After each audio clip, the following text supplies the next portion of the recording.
Assalamualaikum warahmatullahi wabarakatuh. Pada video kali ini kita akan belajar menulis teks eksposisi sesuai dengan struktur dan kaidah kebahasaan. Silakan disimak baik-baik. Sebelum kita mulai penjelasan, silakan disiapkan buku catatan untuk mencatat hal yang penting. Kemudian sediakan waktu untuk bisa menyimak penjelasan hingga selesai. Dan tidak lupa, silakan subscribe, like, komen, dan share agar video ini juga bermanfaat bagi yang lain. Baik, tujuan pembelajaran kita kali ini, kalian diharapkan mampu untuk menyusun teks eksposisi sekaligus menyampaikan isinya secara lisan. Nah, kita pelajari dulu bagaimana menyusun teks eksposisi dengan baik. Nah, langkah yang pertama ya, kita perlu menentukan topik terlebih dahulu. Kita mencari topik dengan cara mencermati keadaan atau peristiwa yang sedang terjadi di sekitar kita. Peristiwa yang mungkin sedang tren, permasalahan yang sedang dibahas oleh masyarakat, atau isu-isu yang berpengaruh besar bagi masyarakat sekarang ini yang aktual. Nah, contoh sekarang ini kita sedang dalam masa pandemi. Banyak bidang yang terpengaruh dengan adanya COVID-19 di bidang ekonomi, bidang pariwisata, ataupun bidang pendidikan yang kita alami saat ini. Nah, kita terpaksa harus melakukan pembelajaran dengan metode jarak jauh. Tentunya ini menjadi isu yang hangat untuk dibicarakan. Kalian pasti punya pandangan, punya pendapat tertentu dengan permasalahan yang saya sebutkan tadi. Nah, itu bisa kita susun dalam sebuah teks eksposisi. Baik, tahap yang kedua, mengumpulkan bahan. Nah, ini kunci untuk menjadikan tulisan kita berkualitas. Teks eksposisi kita baik, kuncinya ada di sini. Karena dengan kita mengumpulkan bahan, kita akan menemukan alasan-alasan yang logis untuk mendukung pandangan kita atau pendapat kita terkait isu yang sudah ditentukan sebelumnya. Cari data dan fakta yang bisa digunakan sebagai argumen untuk memperkuat pandangan atau pendapatmu tadi di tesis. Ya. Nah, masih dalam tahap pengumpulan data, pengumpulan bahan.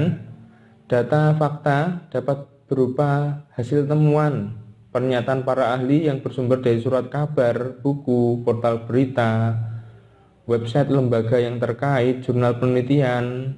Nah, tentukan pula upaya solusi untuk mengurangi atau mencegah isu tersebut. Misalnya tadi isu yang akan kita bahas tentang pandemi COVID-19. Nah, tentunya yang kita cari fakta-fakta, data-data ya, ketika kita cari dari surat kabar ya berarti yang berita-berita terkait dengan adanya COVID-19, akibatnya, penyebabnya, atau apapun pengaruhnya terhadap bidang yang akan kita bahas di teks eksposisi.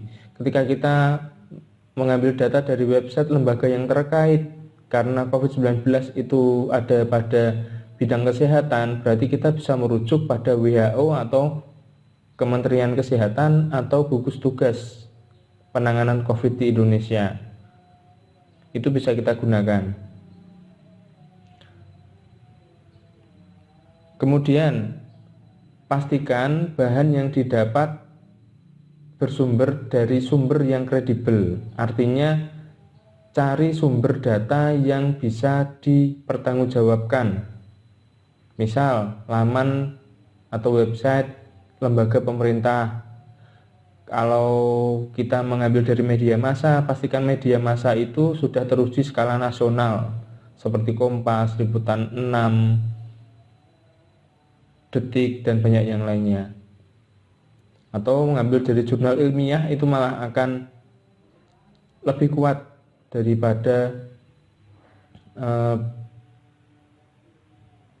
website berupa WordPress atau Blogspot, atau kita hindari dari Wikipedia atau Kompasiana yang itu merupakan artikel-artikel yang juga mengambil dari jurnal-jurnal ilmiah. Kita cari yang paling kredibel datanya, sumber datanya. Nah, pastikan ketika menyebutkan sumber dalam teks eksposisi itu sesuai. Artinya sumbernya disebutkan, ya, sumbernya disebutkan dalam teks eksposisi. Untuk menjamin keakuratan data dan menghindari penyebaran hoaks. Nah, langkah yang ketiga, silakan dicermati membuat kerangka teks. Nah, cermati kembali struktur teksnya, teks eksposisi ya, dari tesis, argumentasi, penegasan ulang, susun bahan tulisan yang dikumpulkan tadi dalam struktur.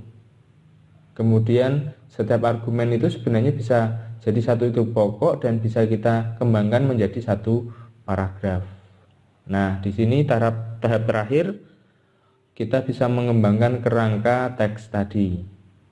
Bisa kita kembangkan setiap strukturnya, setiap ide pokoknya dikembangkan menjadi paragraf utuh menjadi teks yang utuh.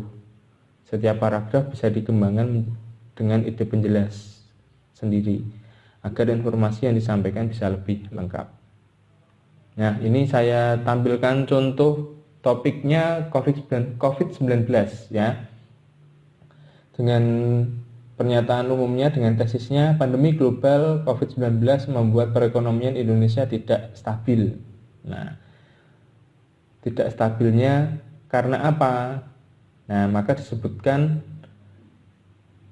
di dalam argumentasi alasan yang menyebutkan bahwa perekonomian Indonesia tidak stabil disebabkan oleh apa? Nah, yang pertama, menurunnya impor, menurunnya jumlah wisatawan. Karena penerbangan dibatasi, maka impor juga dibatasi, wisatawan juga dibatasi. Akhirnya perekonomian Indonesia tidak stabil. Adanya inflasi rupiah, penurunan nilai rupiah terhadap dolar Amerika, meluasnya pemutusan hubungan kerja, itu juga berpengaruh terhadap perekonomian Indonesia. Seperti yang saya sampaikan di awal tadi, kita perlu memberikan solusi terhadap masalah. Nah, solusi yang bisa kita